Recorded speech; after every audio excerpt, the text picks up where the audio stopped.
Hi everyone, welcome back to my channel. My name is Stefania. If we haven't met before, I'm really glad you're here. If you know me, then you know that I love quality espresso. It may be because of my Italian roots. It may also have something to do with the fact that I was a barista for almost 5 years in total. Now, if you guys watch some of my coffee recipe videos, then you know I pull my espresso from this guy, my Breville Bambino Plus. Last year around this time, we brought her home. We gave her a good home, a nice place to sit. We've been so good to her and she's been so good to us. But Stefania, that was only last year. How did you make espresso at home before you had your espresso machine?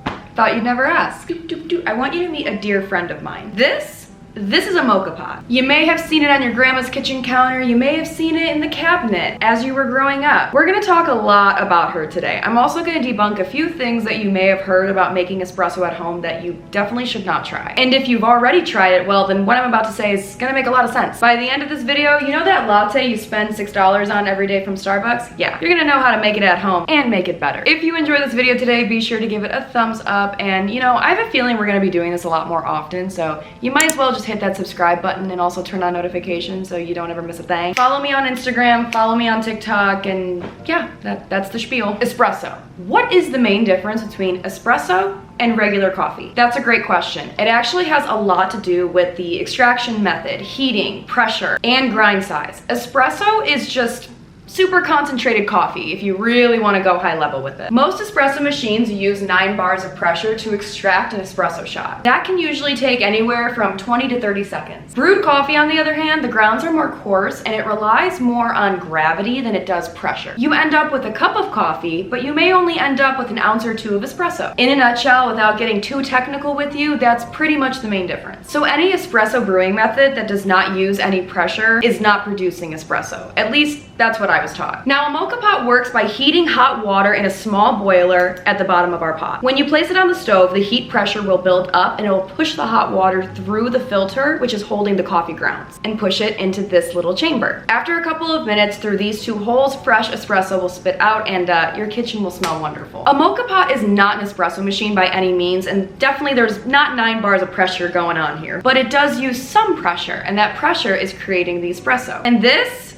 little guy, I got this for $6. That's also a huge pro that I should mention, is that Moka pots are relatively inexpensive. Stores carry these in all different sizes, ranging from $6 all the way up to $40, $50 for the big ones. So unless you drink 7 espresso shots at a time, or you're pulling espresso for your entire family on a Sunday morning, you really don't need a big one. A small one will do just fine. This usually extracts me an ounce or 2 of espresso, which that's all I really need at one time anyway. If you're somebody who picks coffee up from your local coffee shop, most coffee shops have a grind setting on their coffee grinder for Moka pots. When you're at your coffee shop, just communicate with your barista what you're using the coffee grounds for, and if you let them know it's for a Moka pot, they'll put it on the Moka pot setting if they have it. If they don't have it, usually baristas know how to grind for a Moka pot, so you're in the clear either way. If you're somebody who grinds your own espresso at home, the grind setting is not going to be as fine as espresso, but not as coarse as regular coffee. It's going to be somewhere in the middle. The ideal grind size for Moka pot is medium fine. It's gonna have some texture to it. It's not gonna feel as powdery as espresso, but it's gonna kind of feel like table salt in between your fingers. So all that to say that your espresso grind size for your Moka pot, medium fine, will do you just fine. I'm using Chamberlain Coffee espresso, by the way. This is not sponsored. I actually just really like this. Once we have our espresso ground up, here comes the fun part. We're gonna take our Moka pot and unscrew the bottom. This top part will pop off. You're going to remove the funnel and fill this up with hot water to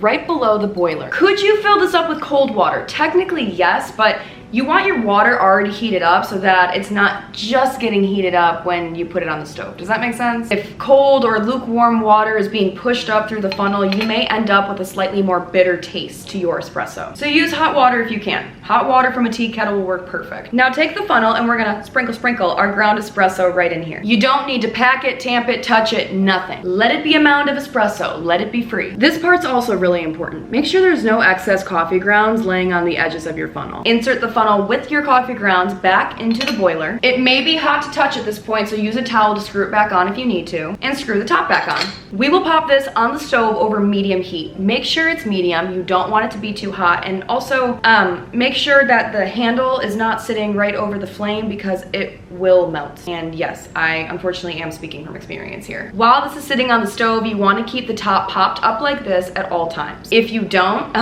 it may explode on your stove. So just keep it popped up. After a couple of minutes of your mocha pot sitting on the stove, you will see espresso start to spit out of these two holes like I mentioned earlier. Here's the thing though, you need to be paying attention because the second that the espresso that's coming out of these holes starts to get a little bubbly, that's when we need to stop brewing. Remove it from the heat immediately and run the boiler under cold water in the sink. This will cool it down and stop the brewing process entirely, and that will leave you with the best tasting espresso. After that, you're good to make your latte, cappuccino, flat white, etc., etc.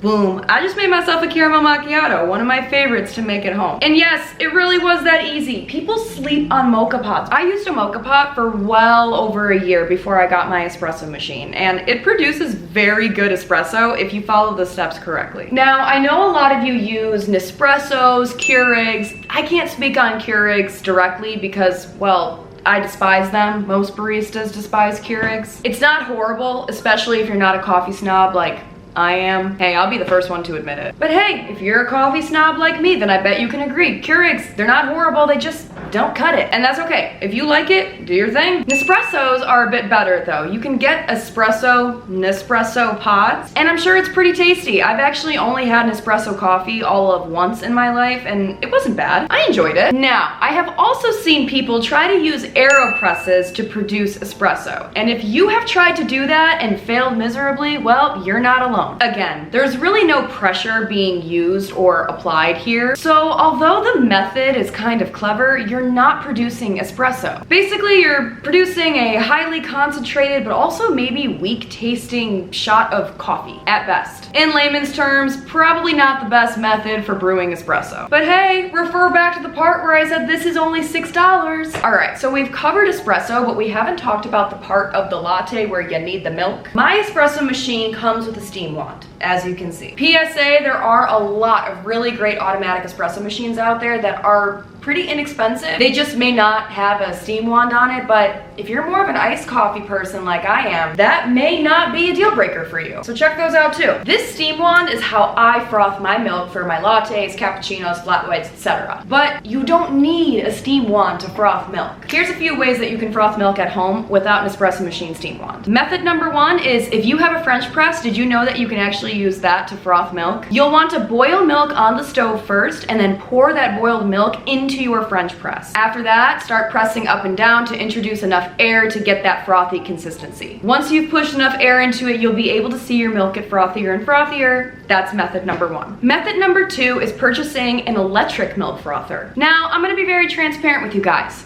I don't like this one. I would not recommend this brand. Listen, I'm just being honest. I'm not a fan of this brand. I liked it for a little while, and then recently it started malfunctioning, and I've only had it for a couple of months. If an electric milk frother is piquing your interest, up here on the screen are some that I like and brands that I recommend. If I didn't have a steam wand, I would invest in one of these. With these, all you have to do is pour some milk, put the lid on, plug it in, and hit a couple buttons. This one has 4 milk frothing options that you can pick from. Other brands have more. After about a minute or so, you'll have perfectly frothed milk, and some of these electric milk frothers can also do cold foam too, so you got the best of both worlds. Method number 3, if you have nothing else, then grab a mason jar. You're gonna boil your milk on the stove and then pour it into your mason jar. You're gonna wanna pop the top on and make sure that this is screwed super tight. Once it's screwed tight, you're gonna vigorously shake this. Like, I'm talking vigorously, babe, like put some work into that. I wanna see you sweating by the end of it. No, I'm being so serious though, shake the shit out of it. Shaking it will produce air, therefore producing froth. It's not gonna be coffee shop level perfect, but it's gonna be better than just straight boiled milk, which straight boiled milk is also just fine, by the way. I know some of you aren't picky, but I'm just giving you options, okay? And there you have it, my friends. We have just learned how to make espresso at home without an espresso machine, as well as how to froth milk without a steam wand. Espresso machines are awesome and definitely worth investing in if you are a coffee nerd like I am. But as a former barista, I'll be the first one to tell you that espresso machines are not necessary to make good espresso at home. There are other ways, other inexpensive ways. In the description, I will link a few Moka Pots that I really like and have used before, as well as where to get them. I'll even throw in my Amazon storefront link where I have a lot of tools, products, syrups, a lot of fun stuff, coffee stuff, all linked at. Remember to subscribe, let me know if this video helped you, and good luck on making your lattes, cappuccinos, etc., etc. at home. I'll see you guys next time. Mwah. Cheers!